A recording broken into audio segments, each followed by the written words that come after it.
Hello friends, welcome to our YouTube channel तैयारी exam की। जिन लोगों ने अभी तक हमारे यूट्यूब चैनल को सब्सक्राइब नहीं किए हैं, प्लीज़ हमारे चैनल को सब्सक्राइब कर दें, बेल आइकन को प्रेस कर दें ताकि हमारे वीडियोज़ के अपडेट्स आपको समय समय पर मिलते रहें। ओके, तो आज हम कक्षा 10वीं की ज्योग्राफी, जिसे हिंदी में भूगोल कहते हैं, का अभ्यास प्रश्न देखने वाले हैं। अभ्यास प्रश्न का क है प्राकृतिक संसाधन का क्वेश्चन आंसर सॉल्व करने वाले हैं। हम लोग आए हैं वस्तुनिष्ठ प्रश्न पे। ठीक है, का क्वेश्चन नंबर पहला है, पंजाब में भूमि निम्नीकरण का मुख्य कारण है। तो इसका उत्तर हो जाएगा डी, अधिक सिंचाई। बुक में आपको ABCD करके 4 ऑप्शन रहेंगे, हम यहाँ पे एक यहाँ पे आंसर दिए हैं। ओके, 2 है, सोपानी कृषि किस राज्य में प्रचलित है। तो इसका उत्तर हो जाएगा डी, उत्तराखंड। ठीक है, आइए अब हम लोग चलते हैं क्वेश्चन नंबर 3 पे। मरुस्थलीय मृदा का विस्तार निम्न में से कहाँ है।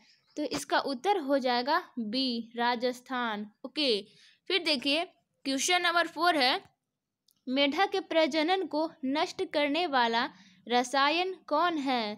तो इसका उत्तर हो जाएगा आपके पास सी, एंड्रीन। जो भी मैं आपको आंसर बता रही हूँ सभी 100% सही है। ठीक है, तो क्वेश्चन नंबर 5 है आप लोगों के पास, काली मृदा का दूसरा नाम क्या है। तो इसका उत्तर हो जाएगा बी, रेगुर मृदा। ठीक है, फिर देखिए हम लोग आए हैं लघु उत्तरीय प्रश्न पे। का क्वेश्चन नंबर पहला है, जलोढ़ मृदा के विस्तार वाले राज्यों के नाम बतावें। इस मृदा में कौन कौन सी फसलें लगाई जा सकती है। तो उत्तर हो जाएगा, जलोढ़ मृदा के विस्तार वाले राज्यों के नाम क्रमशः हैं, कौन कौन सा है, राजस्थान, गुजरात। इस मृदा में राजस्थान एवं गुजरात, ओके, मुख्य रूप से राजस्थान एवं गुजरात है। और इस मृदा में गन्ना, चावल, गेहूं, मक्का, दलहन जैसी फसलें लगाई जा सकती है। देखिए गन्ना हम इस तरह से लिखे हैं, आप लोग गन्ना इस तरह से भी लिख सकते हो। ठीक है, दोनों सही है। ओके, फिर देखिए हम लोग क्वेश्चन नंबर 2 पे चलते हैं। समुद्र कृषि से आप क्या समझते हैं। तो उत्तर हो जाएगा यहाँ पे आप लोगों को, समुद्र कृषि से तात्पर्य वैसे कृषि से है जो पहाड़ी क्षेत्रों में समुद्र जुताई द्वारा मृदा अपरदन को रोका जा सकता है, समुद्र कृषि कहलाता है। ठीक है, अब हम लोग चलते हैं क्वेश्चन नंबर 3 पे। क्या है, पवन अपरदन वाले क्षेत्रों में कृषि की कौन सी पद्धति उपयोगी मानी जाती है। तो इसका उत्तर हो जाएगा, पवन अपरदन वाले क्षेत्र में कृषि की पट्टिका पद्धति। कौन सी पद्धति, तो पट्टिका पद्धति उपयोगी मानी जाती है। ठीक है, फिर देखिए क्वेश्चन नंबर 4 क्या है, भारत के किन भागों में नदी डेल्टा का विकास हुआ है, यहाँ की मृदा की क्या विशेषता है।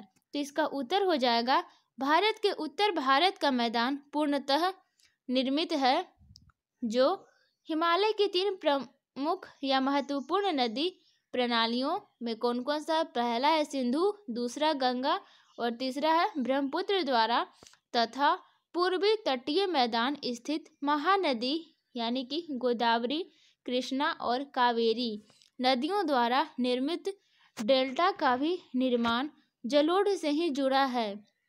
विशेषता यह है कि यह मिट्टी उपजाऊ होने के कारण इस मिट्टी पर गहन कृषि की जाती है।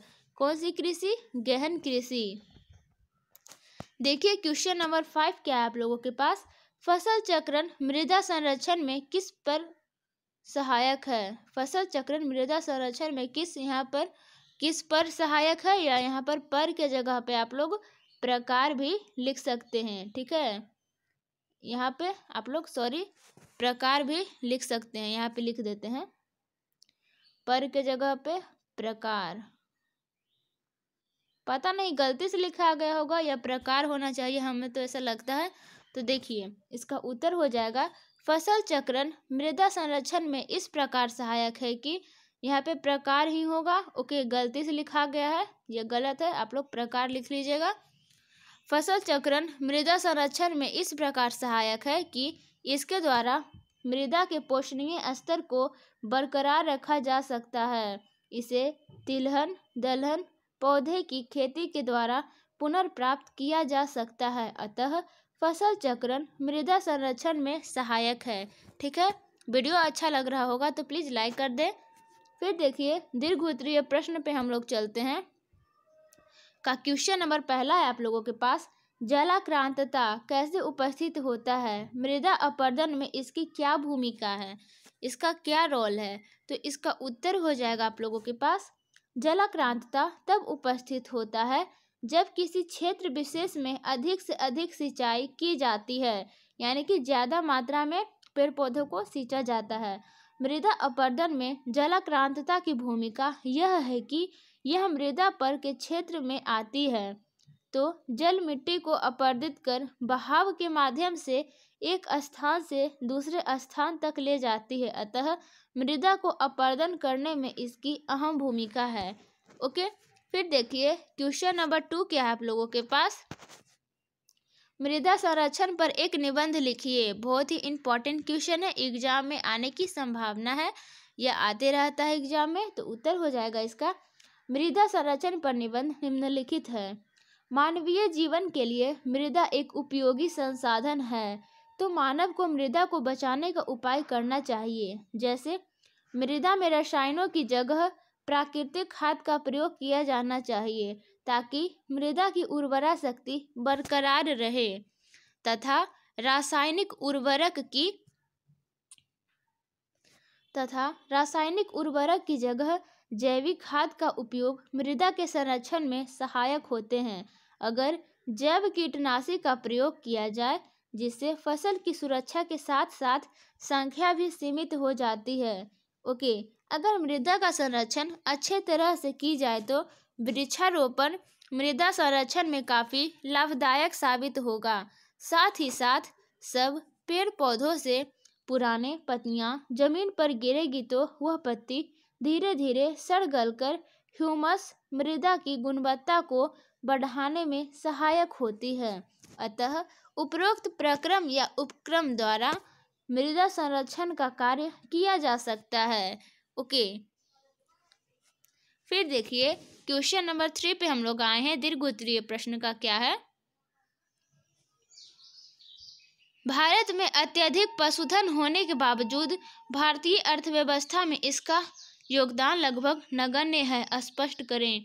उत्तर हो जाएगा, भारत में अत्यधिक पशुधन होने के बावजूद भारतीय अर्थव्यवस्था में इसका योगदान लगभग नगण्य है, क्योंकि भारत के लोग पशुचारण को भूमि पर के घास या यहाँ पर है भूमि पर के घास या अन्य छोटे छोटे पौधों को पशुओं द्वारा चरवा दिया जाता है, जिससे भूमि पर के हरियाली नष्ट हो जाता है। इस कारण से भूमि का निम्नीकरण होता है।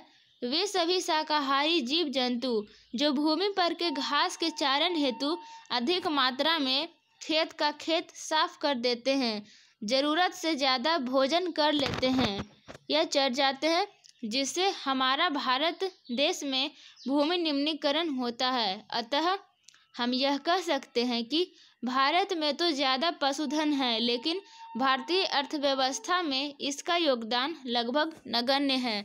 ओके, आप लोगों को वीडियो समझ में आया होगा, चैप्टर अच्छा से, ठीक है? तो लाइक कर दीजिएगा और चैनल पे नए हैं तो सब्सक्राइब कर दीजिएगा, कमेंट करके ज़रूर बताइएगा और अपने दोस्तों में शेयर कर दीजिएगा, ठीक है? मिलते हैं अगले वीडियो में, तब तक के लिए bye bye, take care, thanks for watching this video, have a nice day.